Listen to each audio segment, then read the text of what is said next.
So today I'm here at Thai Embassy for Make sure the taste of the spicy fish rice sauce is with there. chef. It's very important. Cakap pertama saya adalah not rice, spicy means chicken salad.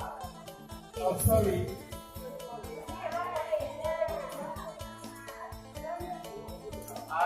See your His Excellency Raja Masak. Okay, yeah.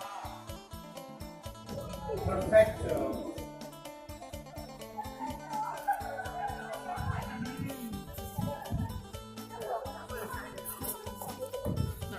Nice. Dia kurang ni. Yeah.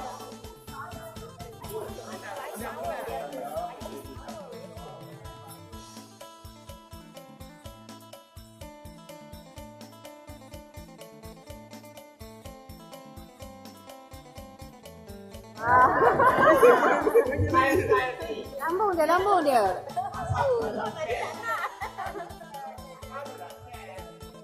To add his sauce if you don't really like salty. Dah. Go, No. Saya kita bagi dia sedikit. Jangan kacau aja ya. Kita masak.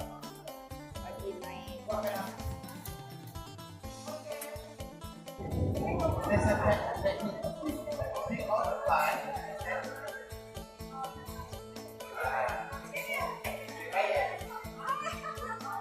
No.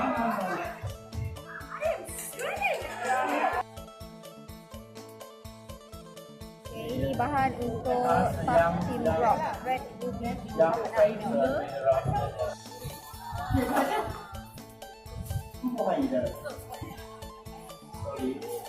Beri makan.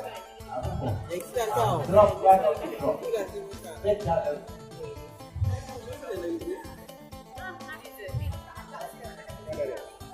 Kau dulu. Kira ada okey. Aku mau kasih. Kau.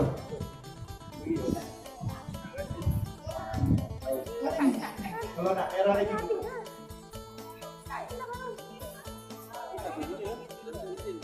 Kau rata ya.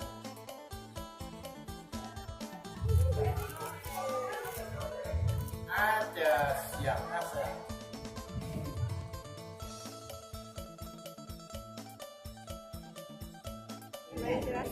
Tak.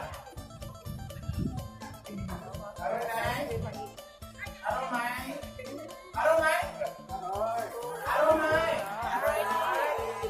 Cincin.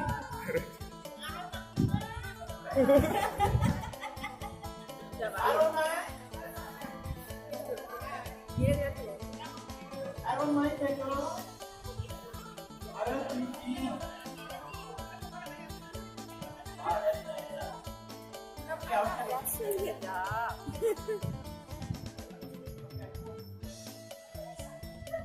Jagalah kebersihan kawasan Thai Embassy. Dipilih dengan